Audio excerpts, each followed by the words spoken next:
Welcome to our deep dive. Okay. Today we're going to be talking about Yeah.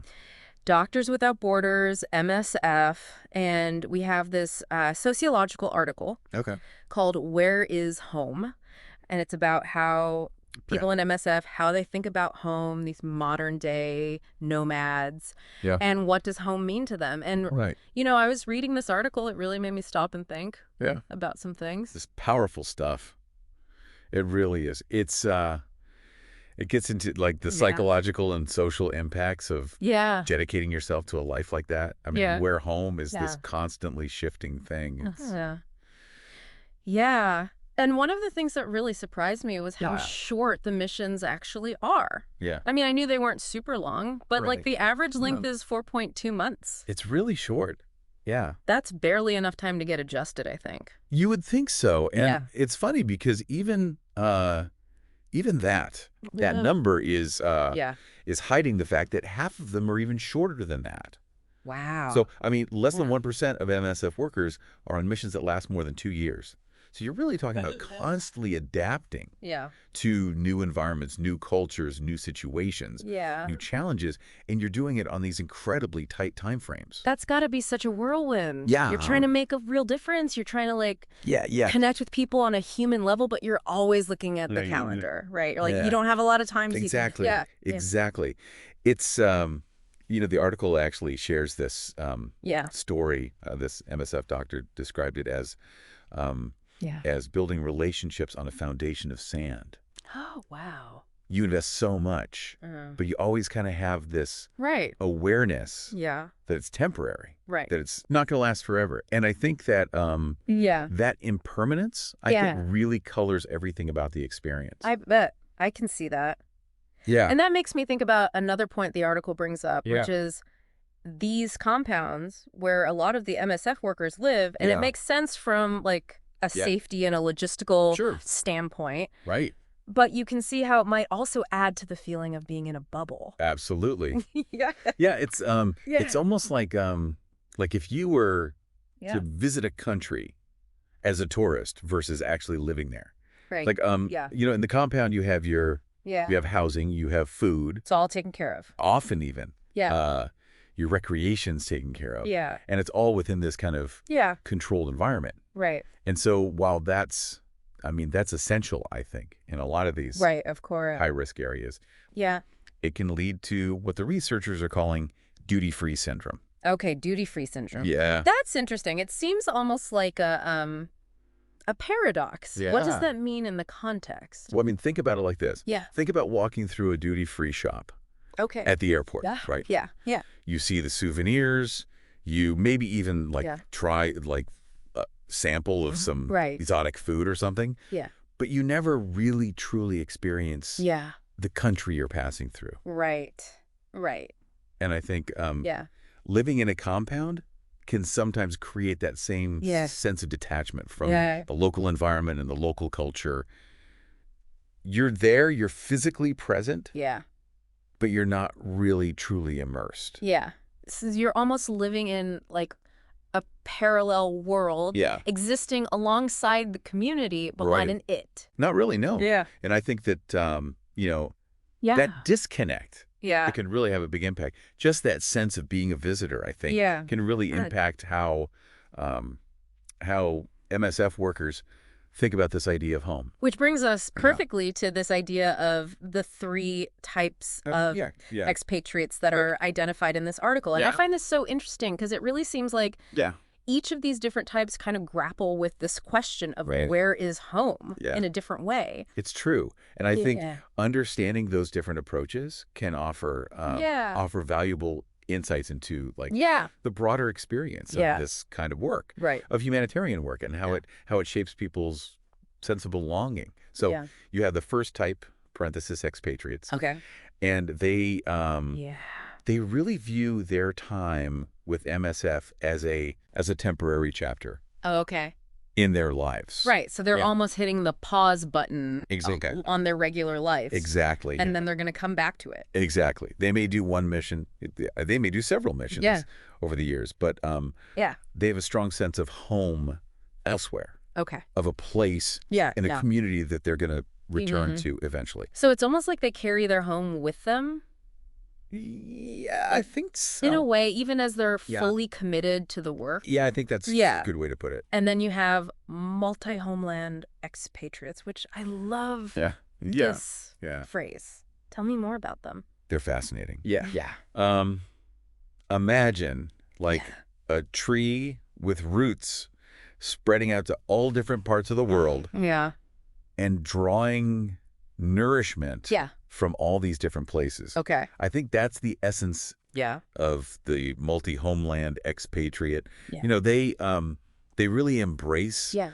this Yeah. global lifestyle. They often choose longer missions. Okay. They often will learn Yeah. local languages. They really try to build Right. deep connections with people. Right. So each mission isn't just like It's not just a line on a resume. right on a resume. It's Yeah. like Yeah. another place that becomes a part of who they are. Exactly. Yeah. Yeah, Yeah. their sense of home isn't Yeah. confined to a single location, Right. but it kind of expands Yeah. to encompass all these different Yeah. experiences and relationships. It's like they're weaving this tapestry Yeah. of home, I like that. and each mission is adding a new thread, Yeah, that's a good way to... a new layer. Yeah. Yeah. It does make you wonder, though, like if you're Yeah. constantly moving, you're constantly adapting, Yeah. does it ever get hard to feel? Yeah. I mean, it's interesting. That's the heart of Yeah. the duty-free expatriate experience. Right. You know, Okay. they're the ones who dedicate like Yes. years, sometimes even decades, Right. to these back-to-back missions. And and while they may not face Yeah. the same kind of like Right. physical isolation Yeah, as someone who's right. living in a compound, Yeah. that constant mobility Yeah. can create a different kind of distance, you know? Right. It's a distance from those deep roots Yeah. that That usually define home. often define, I think, a sense of home for a lot Yeah. of people. Like they're So- always on the move, right? Always Right. looking toward Looking toward that next the next great mission. mission, that next challenge. Yeah. I imagine it takes a certain kind of personality Yeah. to thrive. I think so too. And that And the article really, highlights how that constant state of flux yeah, can lead to Right. a sense of rootlessness, right. of always being in between homes. Yeah. Never quite fully belonging Yeah. anywhere. It's like they embody Yeah. I think that's Yeah. a good the question. way to put it. They embody the question. Yeah. Where is home? Yeah. Yeah, that's For them, it really is Yeah. an open Yeah. question. it's like they're living paradoxes. Yeah. They're dedicated to bringing care and stability to others, but they're Yeah. navigating their own search Yeah. for Like, belonging. yeah. And the article poses this really interesting question. Okay. Could MSF itself become a kind of Interesting. substitute homeland Okay. for these duty-free expatriates? What do you think? It's an intriguing proposition, and I think you have to consider, I mean, Yeah. you really have to consider Yeah. the all-encompassing nature Yeah. of MSF work. I mean, it's demanding. Right. It's high stakes. Right. And yeah. it really fosters this strong sense of Yeah. camaraderie amongst. Right, because you're all going through it together. Yeah, you're all in it together. And that shared purpose Yeah. and that sense of mission. It can be Yeah. incredibly bonding. Yeah, for sure. So I think that, Yeah. and I think the article emphasizes how Yeah. that can really lead to like a blurring of the lines Okay. between your work life and Yeah. your personal life. Yeah. For those who are really deeply embedded Yeah. in the MSF world, I mean, their colleagues become their family, their work becomes their life, Yeah. and Yeah. the values of MSF Yeah. become their guiding principles Right. So it gives them Yeah. this ready-made in a way. community Yeah. and sense of purpose. Exactly. And the article even Yeah. points to Yeah. this phrase that people use a lot, Yeah. the MSF family. Yeah, that's interesting. And they're saying this isn't Yeah. just like casual language. Yeah. This really reflects like a deep sense of belonging and shared identity Right. that can even transcend like national borders Wow. and cultural differences. It makes me think about all those like Yeah. intense experiences Yes. that bond people Yeah. together, right? Yeah. Like soldiers who've served in combat. Yeah, it's that Yeah. shared experience of Right, there's this unspoken yeah, understanding and history. shared history. Yeah. Yeah, I think Yeah. it's a good Yeah. analogy. Yeah. And so for these Mhm. duty-free expatriates, Yeah. they find this sense of belonging, this sense of purpose Right. within MSF. Yeah. Within that MSF family. That might be missing Yeah. from other Right. parts of their life. And it's interesting because they may find it there, but like all things, I mean, it is temporary. Right, which leads us to, Yeah. I think, maybe the most challenging part of this. Yeah. What happens when they leave? Yeah. What happens when it's time to re-enter the, the so-called real world? Right, because they've built their lives, their identities around this, and it's so all-consuming. So what happens? Yeah.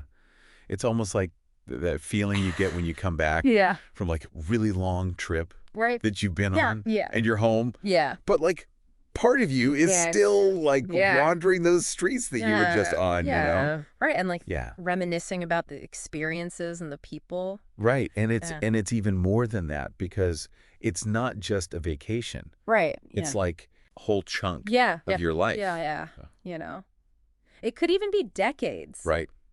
That you've dedicated to this. Totally, into this way of living. It's not just even just like the emotional adjustment. I mean, just imagine spending years, maybe a decade or more, operating on a totally different rhythm, with different set of priorities. Right. You've been honing these skills in these really challenging environments. Yeah.